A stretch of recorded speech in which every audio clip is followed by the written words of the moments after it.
ಮಿನಿಸ್ಟ್ ವಿಷಯ ನಮ್ಮ ಸರ್ಕಾರ ನಮ್ಮ ಕಾರ್ಯಕ್ರಮಗಳನ್ನು ಜನ ಮೆಚ್ಚಿಕೊಂಡಿದ್ದಾರೆ ಅಂತ. ಇಲ್ಲಿ ಹೋದರೆ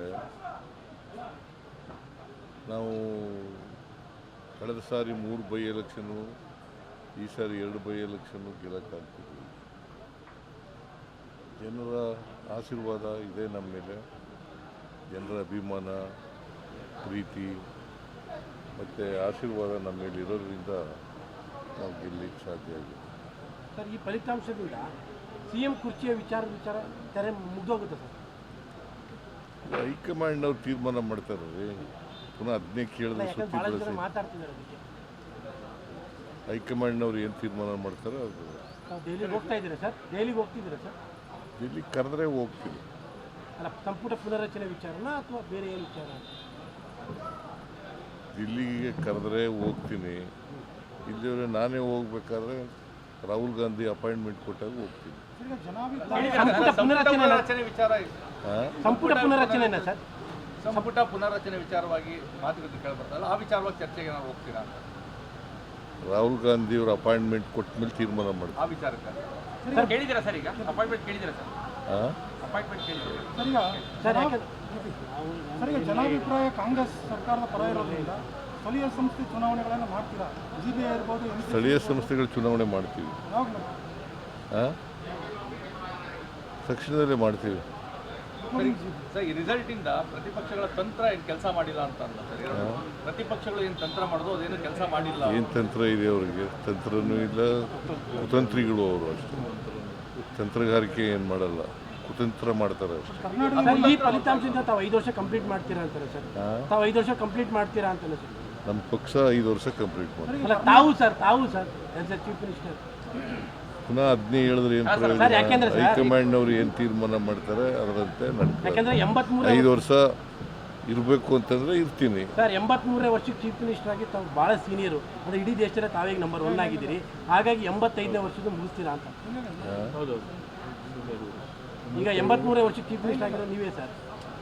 ನೋಡಪ್ಪ, ಹೈಕಮಾಂಡ್ನವರು ಮುಂದುವರಿರಿ ಅಂತಂದ್ರೆ ಮುಂದುವರಿತೇನೆ, ಇಲ್ಲ ಅಂತಂದ್ರೆ ಅವರು ಏನು ಹೇಳ್ತಾರೆ ಹಂಗೆ ಕೇಳೋದು. ಯಾವಾಗ ಹೇಳ್ಬೋದು ಸರ್? ಯಾವಾಗ ಹೇಳ್ಬೋದು ಸರ್? ಗೊತ್ತಿಲ್ಲ ನನಗೆ. ಅಲ್ಲ, ಶೀಘ್ರದಲ್ಲೇ ಹೇಳ್ತಾರೆ ಅನ್ನುವಂಥ ಮಾಹಿತಿಗಳು ಇದಾವೆ. ನಿಮಗೆ ಮಾಹಿತಿ ಇದೆ, ಯಾವ ಮಾಹಿತಿ ಇದೆ ಅದೇ. ಗೊಂದಲಗಳು ಜಾಸ್ತಿ ಆಗ್ತದೆ, ಡಿಲೇ ಆಗ್ತದೆ, ಕಾರ್ಯಕರ್ತರು ಕ್ಲಿಯರ್ ಮಾಡ್ಬಿಡ್ಲಿ ಅಂತ ಕೆಲವು ಸತೀಶ್ ಜಾರಕಿಹೊಳಿ ಅವರು ಹೇಳ್ತಾರಲ್ಲ ಅದನ್ನೆಲ್ಲ. ಸತೀಶ್ ಜಾರಕಿಹೊಳಿ ಬೇಗ ಕ್ಲಿಯರ್ ಮಾಡಬೇಕು ಹೈಕಮಾಂಡ್, ಏನೋ ಒಂದು ಹೇಳಿ ಅವ್ರ ಅಭಿಪ್ರಾಯ ಹೇಳಿದ್ದಾರೆ. ಅದು ಆಗುತ್ತಾ ಅಂತ ಸರ್? ಗೊತ್ತಿಲ್ಲ ನನಗೆ. ಅಲ್ಲ, ಈ ವರ್ಷದಲ್ಲಿ ಈ ತಿಂಗಳಲ್ಲಿ 3 ವರ್ಷಕ್ಕೆ ಮುಗಿಸ್ತಾ ಇದ್ದಾರೆ, ಅದಕ್ಕೆ ಗೊತ್ತಿಲ್ಲ ನನಗೆ. ಹೈಕಮಾಂಡ್ನವರು ಯಾವತ್ತು ಏನು ತೀರ್ಮಾನ ತಗೋತಾರೆ ಅದರಂತೆ. ನೀವೆಷ್ಟು ಕಾನ್ಫಿಡೆನ್ಸ್ ಆಗಿದ್ದೀರಾ ಸರ್? 5 ವರ್ಷ ಕಂಪ್ಲೀಟ್ ಮಾಡೋದ್ರಲ್ಲಿ ನೀವೆಷ್ಟು ಕಾನ್ಫಿಡೆನ್ಸ್ ಆಗಿದ್ದೀರಾ ಸರ್ ಅಂತ? ಅದನ್ನೇ ಎಷ್ಟು ಸಾರಿ ಕೇಳ್ತೇನೆ. ನೋಡಪ್ಪ, ಹೈಕಮಾಂಡು ಏನು ಹೇಳ್ತದೆ ಹಂಗೆ ಕೇಳೋದು ನಾನು, ಗೊತ್ತಾಯ್ತಾ? ಅದು ಬಿಟ್ಬಿಟ್ಟು ನೀವು ಏನೇನೋ ಪ್ರಶ್ನೆ ಕೇಳಿದ್ರೆ ಅವಕ್ಕೆಲ್ಲ ಉತ್ತರ ಕೊಡೋಕ್ಕಾಗಲ್ಲ. ಸರ್, ಈಗ ಶೃಂಗೇರಿಯ ಬೈ ಎಲೆಕ್ಷನ್ ವಿಚಾರದಲ್ಲಿ ಈಗ ಕೋರ್ಟ್ ಮೂವ್ ಮಾಡ್ತಾ ಇದ್ದೀರಾ ಅಥವಾ ಹೇಗೆ? ಯಾಕಂದರೆ ಈಗಾಗಲೇ ಪ್ರಮಾಣ ವಚನಕ್ಕೂ ಕೂಡ ಇದಾಗಿದೆ.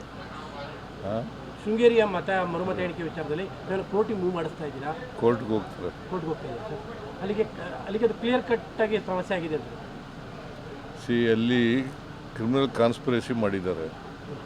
ಬಿಕಾಸ್ 255 ವೋಟ್ಗಳು ಇನ್ವ್ಯಾಲಿಡ್ ಆಗಿದ್ದಾವೆ. ವ್ಯಾಲಿಡ್ ಆಗಿದ್ದ ವೋಟ್ಗಳು ಇನ್ವ್ಯಾಲಿಡ್ ಆಗಿದ್ದಾವೆ.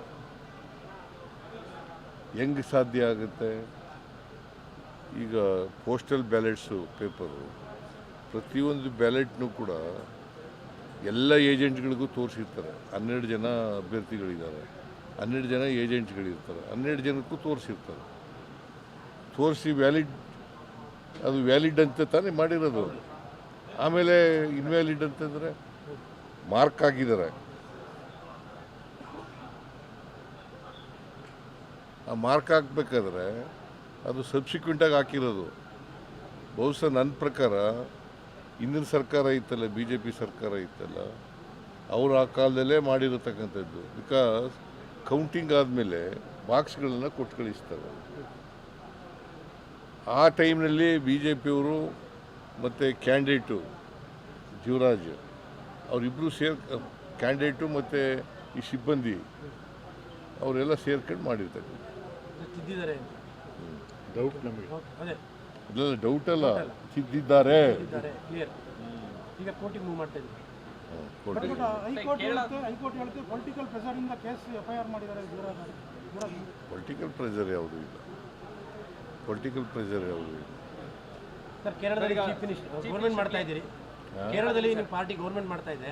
ಚೀಫ್ ಮಿನಿಸ್ಟರ್ ಇಲ್ಲ, ಹೈಕಮಾಂಡ್ ರೈಲ್ವೆ ಪ್ರಮೋಷನ್ ಪರೀಕ್ಷೆಯಲ್ಲಿ ಕನ್ನಡಕ್ಕೆ ಅವಕಾಶ ಸಿಕ್ಕಲ್ಲ ಅಂತೇಳಿ ತಾವು ಮಧ್ಯ ಪ್ರವೇಶಿಸಬೇಕು ಅಂತೇಳಿ ಕನ್ನಡ ಪರ ಹೋರಾಟಗಾರರು ಹೇಳ್ತಾರೆ. ಏನಂತ ರೈಲ್ವೆ ಪ್ರಮೋಷನ್ ಪರೀಕ್ಷೆ ಇದೆಯಲ್ಲ ಸರ್, ರೈಲ್ವೆ ಪ್ರಮೋಷನ್ ಪರೀಕ್ಷೆ ಬರೀಬೇಕು, ಕನ್ನಡಕ್ಕೆ ಅವಕಾಶ ಇಲ್ಲ ಅಂತ, ಇಂಗ್ಲಿಷ್ ಹಿಂದಿಲಿ ಬರೀಬೇಕಂತೆ. ಬೆಂಗಳೂರಲ್ಲಿ ಹೋರಾಟ ಯಾರು ಮಾಡ್ತಾ ಇರೋರು ಅದನ್ನು? ಕೇಂದ್ರದವರು. ಮತ್ತೆ ತಾವು ಮಧ್ಯ ಪ್ರವೇಶ ಮಾತಾಡಬೇಕು ಅಂತ. ಸರ್, ಈಗ ತಮಿಳುನಾಡಲ್ಲಿ ಹೊಸ ಗೌರ್ಮೆಂಟ್ ಬಂದಿದೆ. ಕೇಂದ್ರದವ್ರ ಮೇಲೆ ಬರೀರಿ. ಸರ್, ತಮಿಳುನಾಡಲ್ಲಿ ಹೊಸ ಗೌರ್ಮೆಂಟ್ ಬಂದಿದೆ.